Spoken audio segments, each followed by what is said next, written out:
महामहिम राज्यपाल रमेशजी भाईसाहेब, मंत्रिमंडळातील माझी सहकारी अदिती तटकरे, पद्मश्री डॉक्टर विकासजी महात्मे, विधिमंडळातील सहकारी प्रवीण पोटेजी, सुरेखाताई ठाकरे, आबा पांडे, इंदुताई शिंदे, चंद्रकांत ठाकरे, प्रशांत पवार, बाबा गुजर, वसंत बुलकेडकर, संतोष ज्यांनी हा कार्यक्रम घडून आणला ते आपल्या सगळ्यांचे सहकारी, स्त्री शक्ती पुरस्कार सोहळा, राजमाता अहिल्यादेवी फाउंडेशन अमरावती याचे प्रमुख संतोष महात्मे, त्यांची सगळी टीम, डॉक्टर गणेश काळे, माधुरीताई ढवळे, अनुश्री ठाकरे, रवींद्र गोगटे, संदीप राठी, जानराव कोकरे, हरिभाऊ शिंदे, जिनत पटेल, सुषमा बिस्ने, ज्योती वानखडे, सर्व प्रतिष्ठित नागरिक, आजच्या पाचीच्या पाची आमच्या सत्कार मूर्ती, पत्रकार मित्र, बंधू भगिनींनो, माझ्या तरुण मित्रांनो, आज एक आगळा वेगळा कार्यक्रम होतो. मी सुरुवातीलाच राजमाता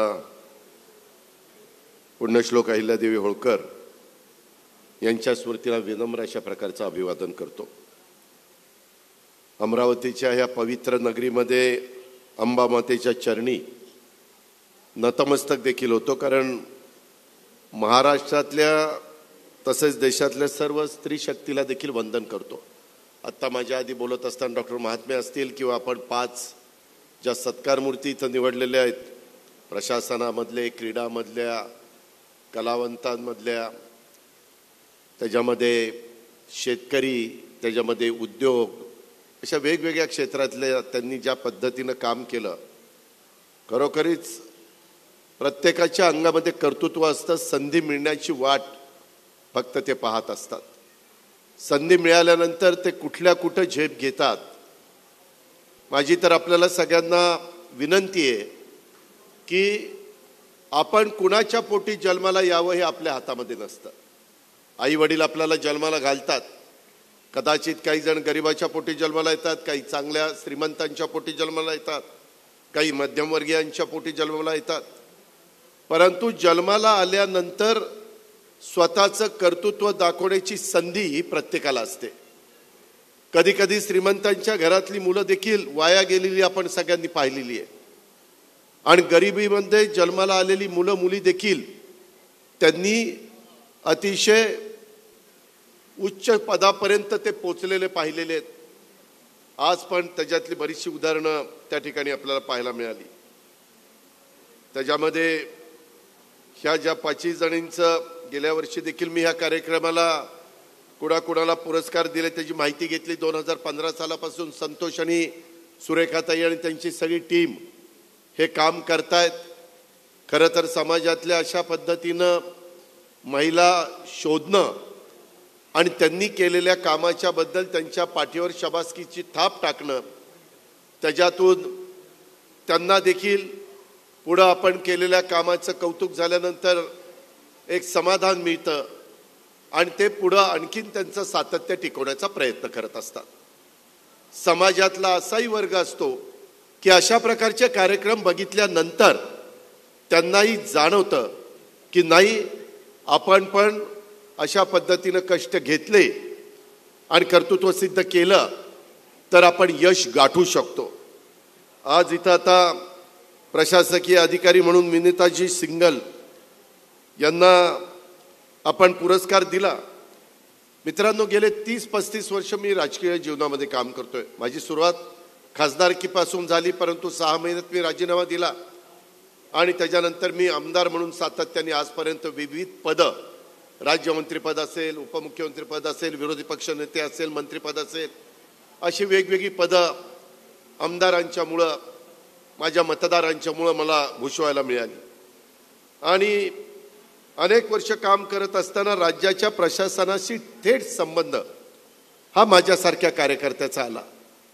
मग तो जिल्हा स्तरावर असेल, राज्य स्तरावर असेल, तालुका स्तरावर असेल. माझ्या राजकीय जीवनात कामाच्या निमित्तानं अनेक प्रशासकीय अधिकाऱ्यांचा संपर्क आजही येतोय.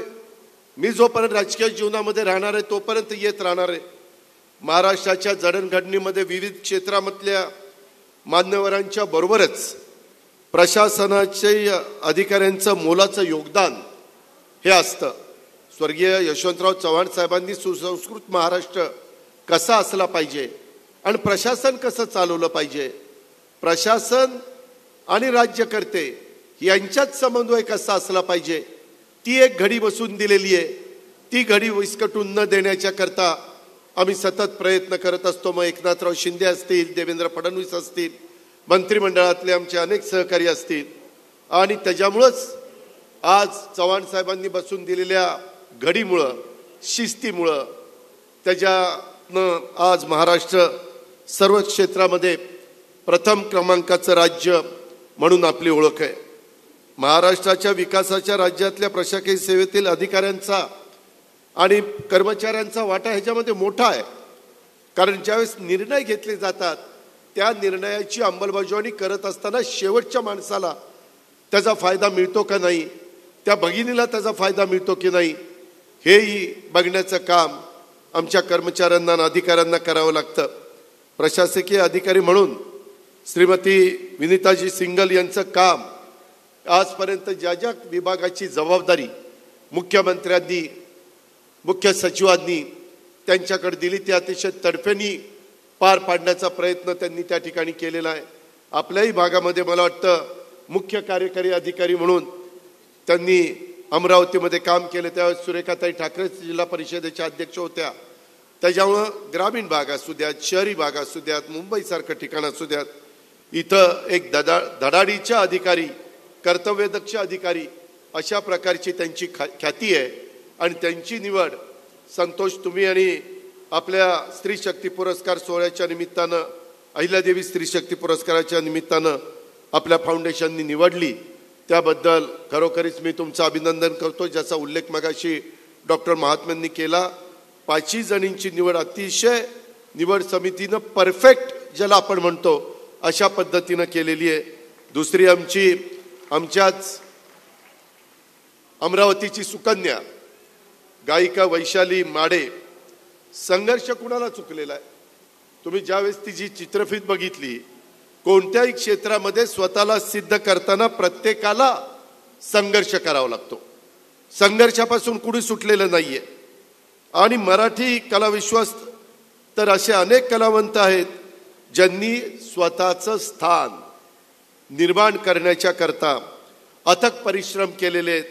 कोणी गॉडफादर नसताना आपलं वेगळं स्थान हे निर्माण केलेलं आहे. गेल्या 17 वर्षापासून या क्षेत्रामध्ये काम करणारे आमच्या वैशाली माडे यांचा सुद्धा प्रवास हा संघर्षाचा राहिला आहे. सारेगमपच्या मंचावरून एक स्पर्धक म्हणून त्यांनी स्वतःचं करिअर सुरू केलं. अलीकडे वेगवेगळे चॅनल निघालेले आहेत, वेगवेगळे कार्यक्रम होतात. अक्षरशः ग्रामीण भागातली वेगवेगळी मुलं मुली त्याच्यामध्ये समाविष्ट होतात. आणि त्यांच्यातनं त्यांच्या अंगामध्ये स्पार्क असेल तर ते कुठं जातात. क्रीडा क्षेत्रामध्ये देखील आपण पाहू शकतो. इवन धोनी एका खेड्यातनं आलेला विकेट किपर म्हणून कशा पद्धतीने त्यांच्यावर चित्रपट निघालेला आपण पाहिला. आणि त्याच्यामुळं माझी तुम्हाला सगळ्यांना सांगणं नाही, तुमच्या मुलामुलींना तुम्ही सांगा की बाबांनो नावमेद होऊ नका, खचून जाऊ नका. वेगवेगळे निर्णय केंद्र सरकार, राज्य सरकार घेत असतं, त्याचाही फायदा आपण घेत राहू. परंतु त्याचबरोबर मिळालेल्या संधीचं सोनं करण्याचा प्रयत्न हा मात्र आपण सगळ्यांनी केला पाहिजे.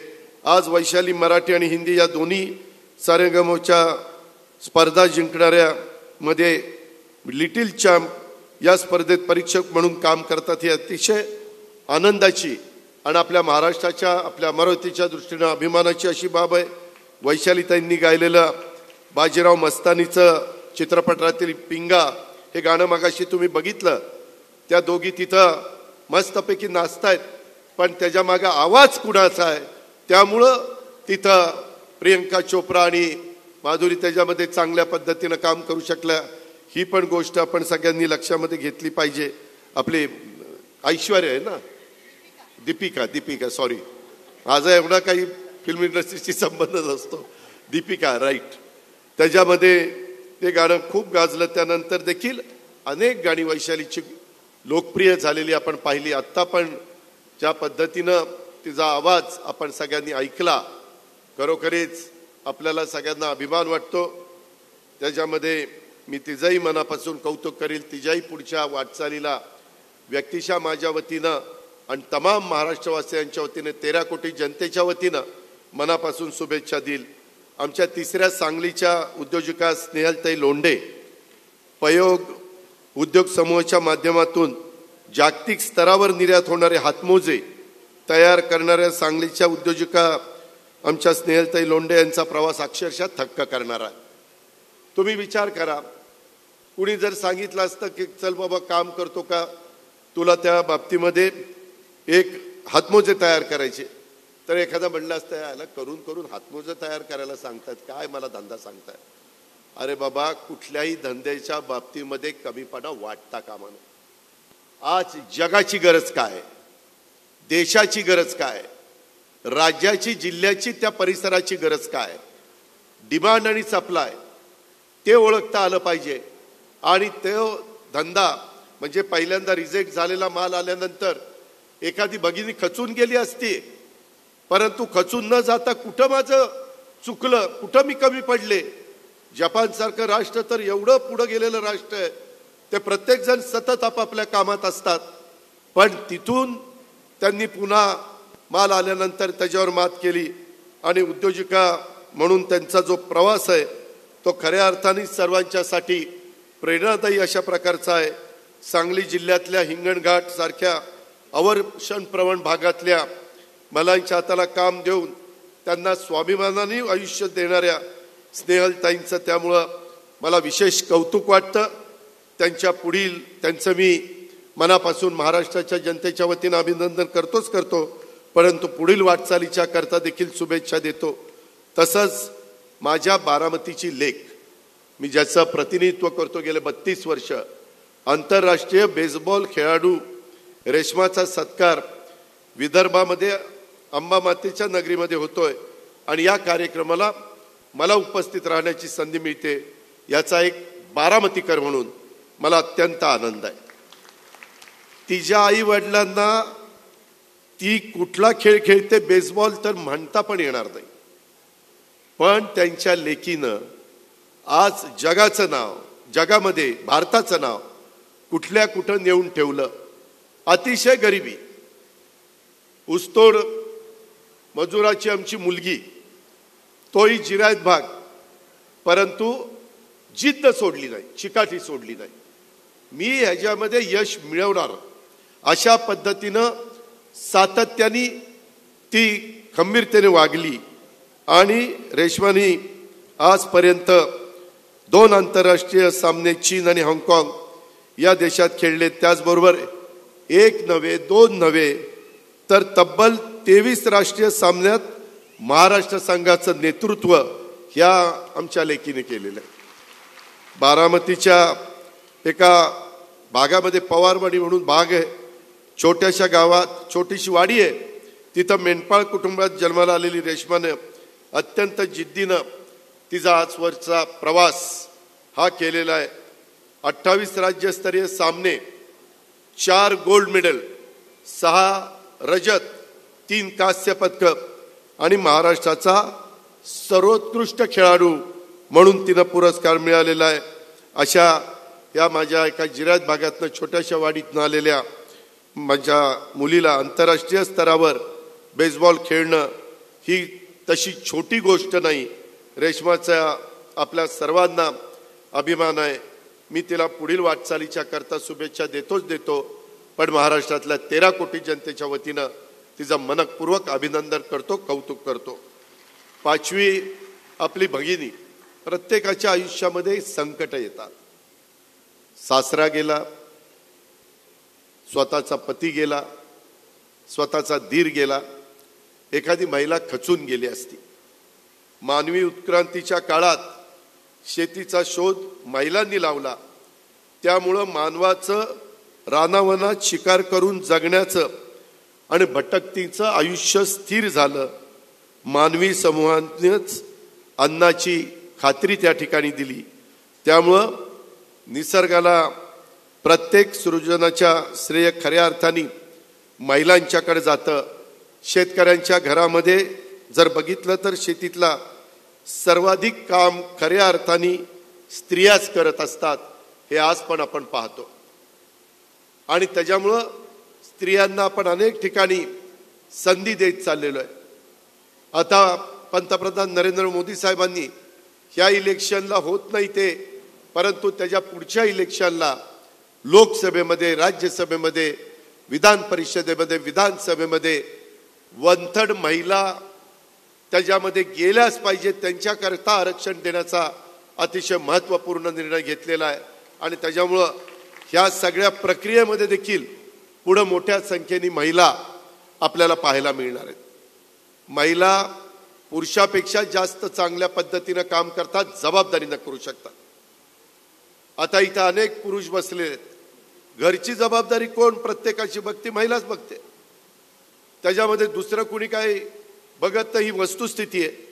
आणि त्याच्यामुळं ह्या आमच्या ज्योतिताई देशमुख शेतात पेरण्यासाठीच बियाण्याची निवड करणं, त्याची योग्य पद्धतीनं साठवण करणं, शेतात पेरलेल्या पिकाची निगा राखणं, पिकवून आलेलं धान्य वाळून पकडून निवडून त्याची योग्य प्रकारे साठवण करणं, ही सगळी कामं आज आमच्या घरातल्या महिलाच करतात. त्यामुळं शेतात पेरलेल्या धान्यापासून तुमच्या आमच्या ताटात येणाऱ्या अन्नापर्यंत प्रत्येक टप्प्यावर काम हे प्रामुख्याने घरातल्या महिलांचं असतं. त्यामुळं त्यांचं योगदान हे अत्यंत मोठं आहे, हे आपल्याला कदापि नाकारता येणार नाही.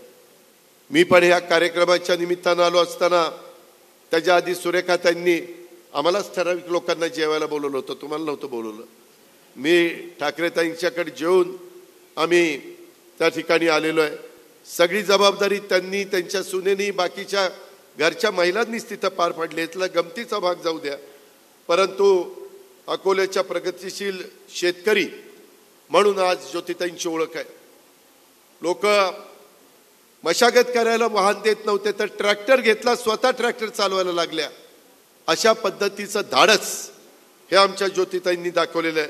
आणि सर्व महिलांचं प्रातिनिधिक रूप जर कोण आहे तर त्या ज्योतिताई आहेत. त्यांच्या जिद्दीची, कष्टाची, संघर्षाची कहाणी आपल्या प्रत्येकाला अत्यंत प्रेरणादायी अशा प्रकारची आहे.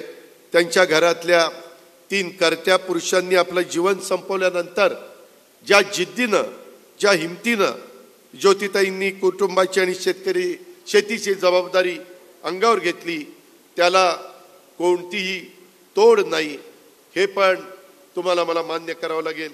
संघर्ष करणं, अडचणीवर मात करणं हे उत्तर आहे, हे ज्योतिताईंनी आणि ह्या बहुतेक महिलांनी सिद्ध करून दाखवलंय. मी त्यांच्या कर्तृत्वाला सलाम करतो, हे पण मला आवर्जून सांगायचं. अधिक न बोलता, बोलण्यासारखं खूप आहे, परंतु राज्यपाल महोदयांना पुढचा वर्ध्याचा कार्यक्रम आहे, त्याच्यामुळे मी जास्त आपल्यामध्ये थांबत नाही. परंतु संतोष, नेहमीच समाजाच्या करता, गरीब घटकाच्या करता तुझं फाउंडेशन, तू, सुरेखाताई, तुमची सगळी टीम ही ज्या पद्धतीनं काम करते त्याबद्दल आम्हाला देखील अभिमान वाटतो. इथून पुढच्या काळामध्ये देखील ह्याचं सातत्य टिकव, असंच चांगल्या पद्धतीनं काम करत चल. जिथं जिथं आमच्यासारख्याची मदत लागेल, सहकार्य लागेल, त्या ठिकाणी आम्ही मदत करायला, सहकार्य करायला कुठं कमी पडणार नाही, हा शब्द देतो. पुन्हा ह्या 5 जणांचं मनापासून महाराष्ट्रातल्या 13 कोटी जनतेच्या वतीनं अभिनंदन करतो आणि आपल्या सगळ्यांची रजा घेतो. जय हिंद, जय महाराष्ट्र.